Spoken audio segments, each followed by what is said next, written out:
So, in the discussion of special topics towards deep learning, let us discuss autoencoders and denoising autoencoders. So, there are interesting applications towards this, and the ideas are pretty straightforward. So, let me begin with the motivation. Suppose I am given an object and I want different layers of a neural network to be able to hierarchically learn different features, right. I want to have a hierarchy of mappings, and I want to learn these different features within different layers.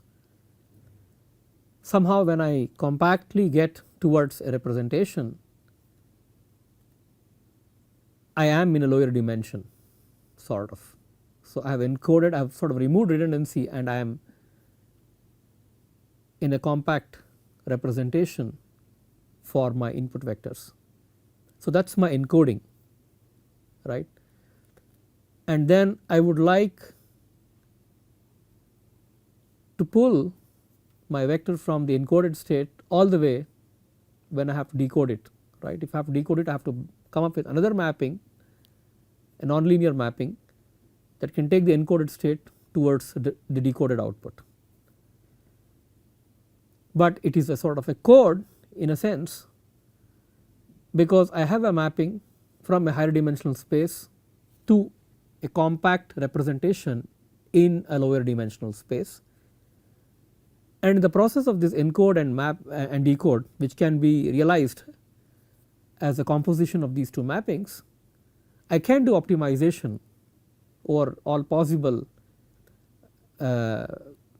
mappings which are a function of the parameters of my neural network, that I can decode with a good deal of fidelity according to a distortion metric, right. That is the basic idea.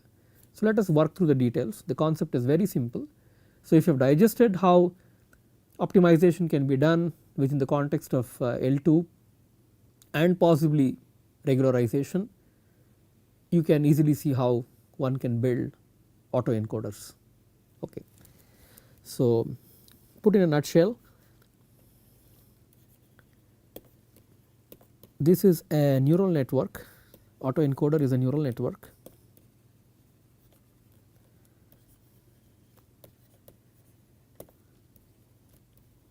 for data encodings and to learn a representation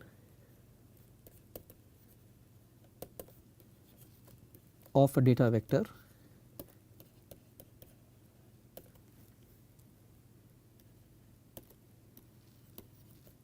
in a reduced dimension so as to ignore signal noise.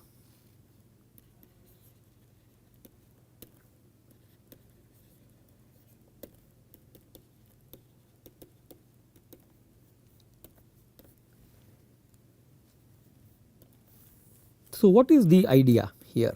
Like I described earlier, we have a sequence of layers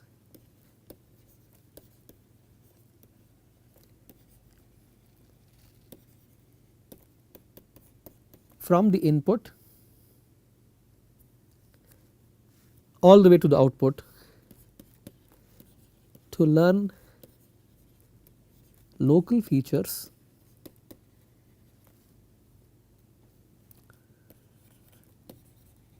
through a hierarchy, and we do this because we learn local features all the way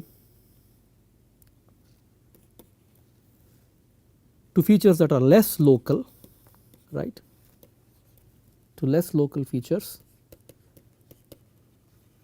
and in this process we eventually learn the object.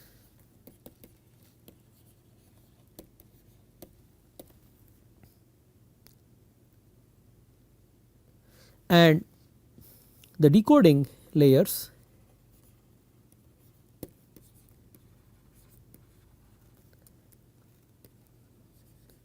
will decode the learned encoded information.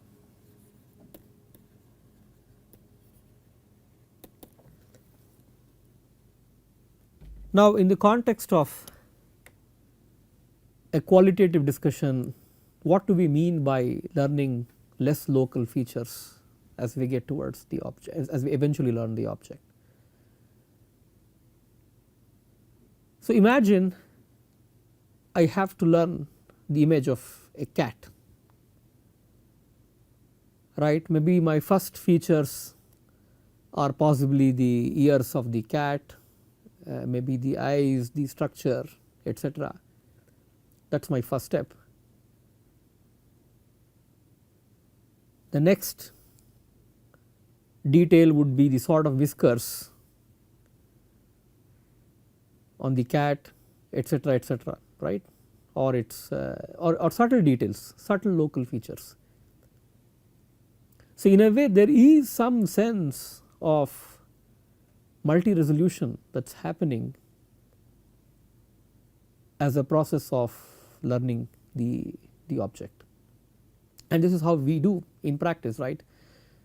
So, if I am observing an image of a scene, the first thing that comes to me is the dominant features in the image. So, imagine I have a nice portrait, I have the mountains and I see the river and something like this. So, the first thing that comes to me is it is a landscape, right. I get the features of the mountains, I get the features of the rivers, etc. That is my first level of approximation. Then possibly I can see other features such as the depth of the valley or the peaks or the number of peaks, etc., right. So, these are less local features. So, a neural network does this because I have a hierarchy of layers. I can learn selective features as I progress in the sequel. Okay. Now, what is the simplest structure?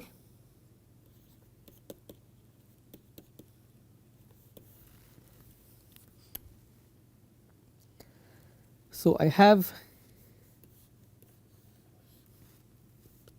some input x,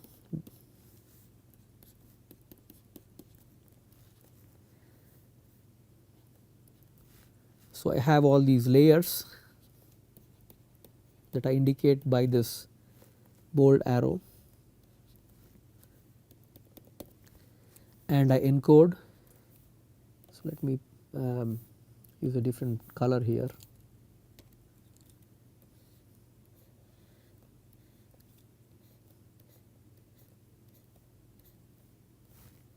Right, this is my encoded information,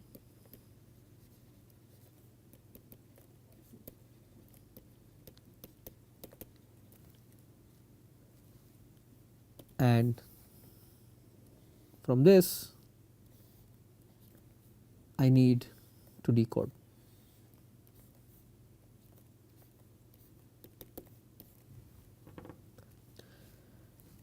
So, let me call this x hat, though my diagram is exactly not of the same length between x and x hat. A subtle detail is output has the same number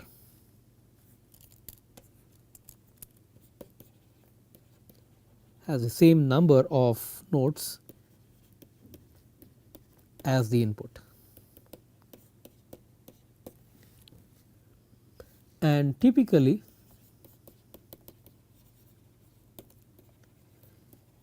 we use feed forward networks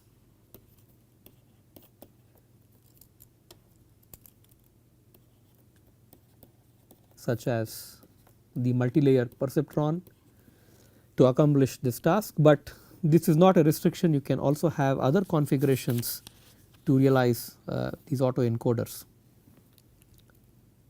Okay. Let us see what this means in terms of a representation, right. Let phi of E and phi of D B nonlinear mappings.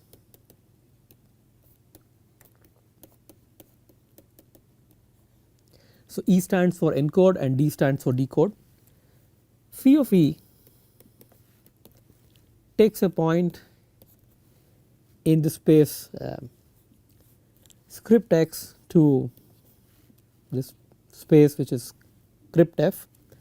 So X belongs to RD and that corresponds to our space script X, and this vector Z belongs to RK, and I denote this as the space script F, and typically K is less than D because this is how we need to construct. That is, I want a compact representation, compact coded representation, so that I can ignore the signal noise, right. Now you can think about phi D as a mapping from this space F to this space which is script X. Now I want to choose mappings phi E and phi subscript D, which should minimize the reconstruction error, and so X is where I start with, that is my data vector. Then I look at the compositions of the mappings. So again this composition has to be in the right order. So first I do F phi E, then I compose it with phi D in that order. This is the order of composition.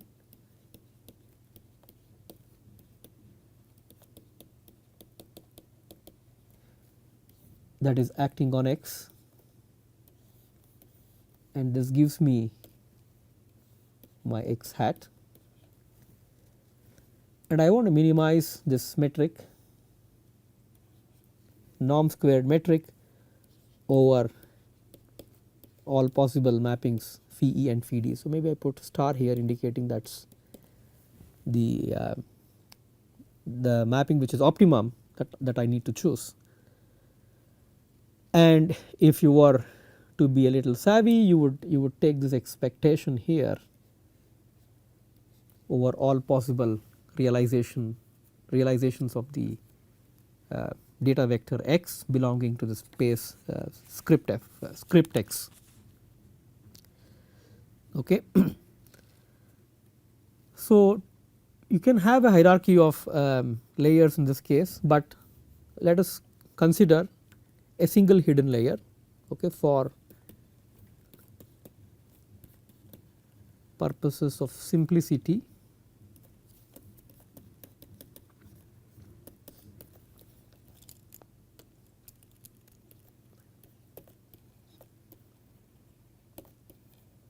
Let us consider a single hidden layer. This is within the context of our multi-layer perceptrons. So my vector Z, which is encoded information, can be given as sigma of Wx or plus B. That is my mapping, right. You can put a transpose, or I leave it here like this. So that means it is there is a transpose, depends on, you can put a transpose if you want to, okay. And the sigma is this function that I want to choose, which can be my sigmoid, or it can be my rectified linear unit or ReLU, okay. The Z here is the coded representation,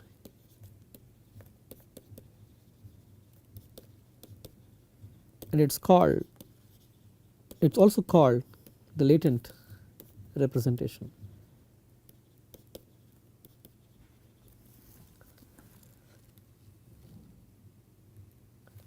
Now the reconstruction is pretty straightforward after having seen how the encoding works. We just have to go through the inverse map. So, my x hat is some sigma hat, which is not necessarily like what I have for my sigma that I have in the encode path. It is some sigma hat of some w hat transposed z plus bias b hat, right, and we need to know note that these are nonlinear mappings. So, my loss function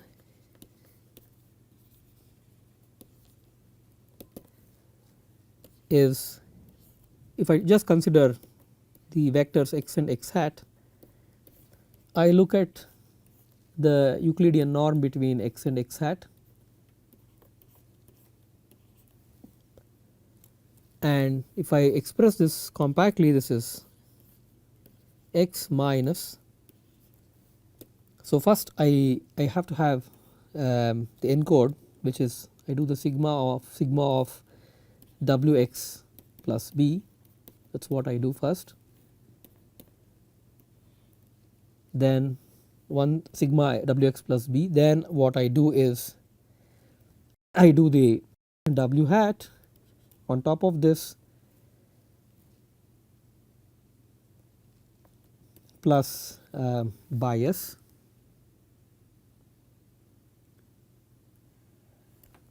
okay, and then I do a sigma hat on top of this. This is a b hat here.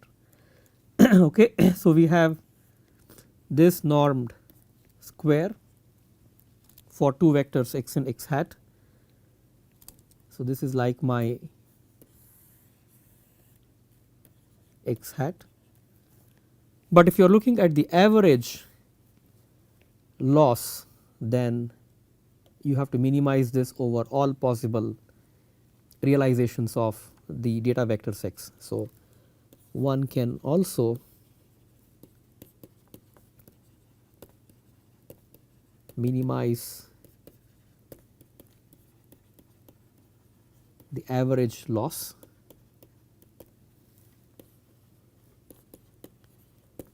computed by taking the expectation operation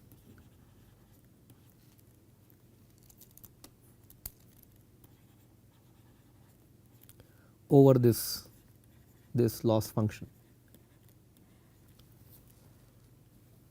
Okay, and this is this sort of completes what autoencoders does, what autoencoders do, right, and the idea is pretty simple. That means what we need, the idea is pretty simple. What we really require is a latent representation of the data vector, and that is done through a forward encode mapping to a point in a lower dimension, and then you follow the same steps to basically lift this point from the encoded space to the original space through a decoding mapping, and then you look at the loss between your input and the reconstructed data points, and then you want to minimize this loss. So, choose your encoding mappings or learn them in a way that you want to minimize this loss, right, and if you want to do this over all data vectors in some average sense, then you will have to bring in this expectation operation over the data vectors, and that is how you would build your autoencoders, right. The idea is pretty straightforward here, and having learned this we will now study denoising autoencoders.